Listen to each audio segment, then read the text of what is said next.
여러분 안녕하십니까? 도내 코로나19 환자가 급증하고 있습니다. 오늘만 환자 10명이 추가됐고 지난 일주일 동안 9개 시군에서 무려 88명의 새 환자가 발생했습니다. 사회적 거리두기 격상 기준도 이미 넘어섰는데 정부는 강원권에 예비 경보를 내리고 거리두기 격상은 계속 검토하고 있습니다. 김상훈 기자입니다. 철원과 인제 지역에서 환자가 눈에 띄게 늘고 있습니다. 철원에서는 교장 연수 프로그램에 참여한 한 초등학교 교감과 배우자인 군청 직원 등 3명이 지난 12일 확진 판정을 받았습니다. 이후 이들의 접촉자를 포함해 나흘에 걸쳐 환자 16명이 무더기로 나왔습니다. 특히 군청 직원 2명이 포함돼 공무원 88명이 자가격리에 들어갔고 육군 간부 1명도 포함됐습니다. 또 철원의 한 장애인 요양원에서도 간병인과 환자 등 4명이 집단 감염돼 해당 요양원이 코호트 격리됐습니다. 현재 저희가 관리하고 있는 범위 내에서 지금 전부 다 환자들이 발생하고 있는 큰 지금 현재까지는 문제는 없을 것 같은데 발생할 수 있는 개연성은 충분히 있습니다. 지역 내 환자가 없었던 인제에서는 이번 달 10일부터 환자 29명이 추가됐습니다. 인제 상남면의 한 휴게소 관련 확진자가 4명, 북면 지인 모임 관련 확진자가 25명으로 집계됐습니다. 특히 지인 모임발 감염은 다른 지역으로도 번져 양양에서도 환자 2명이 발생했습니다. 홍천에서는 한 노인 요양원에 근무하는 요양보호사 4명이 집단 감염됐습니다. 다행히 접촉자와 환자 35명은 음성 판정이 나온 상황입니다. 지난 일주일 동안 도내에서 발생한 환자는 모두 88명, 하루 평균 12명을 넘는 수치로 사회적 거리두기 1.5단계 기준인 10명을 넘어섰습니다. 정부는 예비 경보를 먼저 내리고 거리두기 격상은 진지하게 검토하겠다고만 밝혔습니다. 이미 1.5단계 격상 기준인 10명에 도달하였습니다. 다만 현재의 집단 감염이 영서 지역에 집중된 점을 고려하여 강원권 전체의 단계 상향은 신중히 검토하고자 합니다. 시민과 전문가들 사이에서 빠른 거리두기 격상을 주문하는 목소리도 나오고 있지만 정부는 아직 확진자가 나오지 않은 시군과 지역 경제를 고려해 격상 논의만 이어가고 있습니다. MBC 뉴스 김상훈입니다. 원주의 한 초등학교 교사가 코로나19 확진 판정을 받으면서 해당 학교에서 학생과 교직원에 대한 전수검사가 진행됐습니다. 확진자와 동선이 겹치는 3학년 학생과 교직원 등 900여 명이 검사를 받았고 결과는 내일 오전 나올 것으로 보입니다. 코로나와 관련해 원격 수업을 진행했던 도내 27개 초중고교 가운데 3곳을 제외한 나머지 학교는 내일부터 모두 정상 수업으로 바뀝니다. 도내 누적 환자가 400명을 넘어서면서 코로나19 환자를 치료할 병상 부족에 대한 우려가 나오고 있습니다. 도내 음압 병상 수는 136개로 현재 100여 개가 사용되고 있어 남은 병상은 30여 개 정도입니다.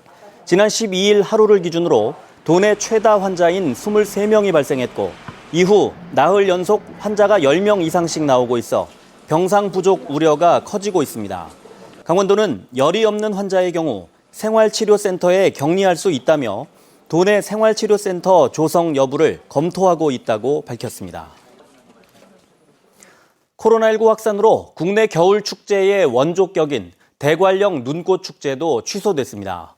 평창군과 축제위원회는 축제로 인한 코로나19 지역 확산을 예방하고 주민들의 안전을 위해 올해 축제를 열지 않기로 결정했습니다. 도내 대표적인 겨울 축제인 대관령 눈꽃 축제는 지역 관광과 경제 활성화에 중요한 역할을 해왔지만 코로나 확산에 사상 처음으로 취소됐습니다. 이에 앞서 평창의 또 다른 겨울 축제인 송어 축제도 취소됐습니다. 600년의 역사를 지닌 강릉 향교가 문화재 집적 장소로 자리매김하게 됐습니다. 보물 제214호 대성전을 비롯해 이번에 명륜당과 동무, 서무, 전랑이 보물로 지정 예고되면서 경내 건물 대부분이 문화재가 됐습니다. 홍한표 기자가 보도합니다. 고려말 건립하고 1413년 중건해 600년의 역사를 간직하고 있는 강릉 향교. 지난 1963년 강릉 향교 대성전이 보물 제214호로 지정된 데 이어 이번에 명륜당, 동무, 서무, 전랑까지 보물로 지정 예고됨에 따라 경내 일대 건물 대부분이 문화재로 지정될 전망입니다. 강릉 향교 명륜당은 유교의 이념을 가르치는 공간으로 바깥문 위에 지은 다락집 형태의 누각 물루형이 건축학적 특징입니다. 특히 전국 향교 명륜당 가운데 규모가 가장 크고 건축의 격식이 뛰어나 보물로서의 가치를 인정받게 됐습니다. 동무, 서무, 전랑은 대성전을 둘러싸는 일곽에 해당되는 건물들입니다. 대성전 앞에는 긴 복도 형태의 전랑이 자리 잡고 있습니다. 앞쪽에 배움의 공간인 명륜당과 뒤쪽에 재향 공간인 대성전을 구분하는 역할을 하고 있습니다. 그대로 건물 자체를 유지하고 있고 이러한 전랑은 전국 향교가 234개가 있는데 그중에서 강릉 향교가 많이 가지고 있는 전랑입니다. 동무 서무에는 사롱창이 설치되어 있는데 안쪽으로 둥글게 다듬어 고려시대의 건축 기법이 눈에 띕니다. 유학자 136위를 모시는 전통을 고스란히 간직하고 있어 그 가치를 인정받고 있습니다. 강릉시는 강릉 대도후부관나 이명관 산문 등과 연계해 도심 일대를 문화재 공간으로 조성할 계획입니다.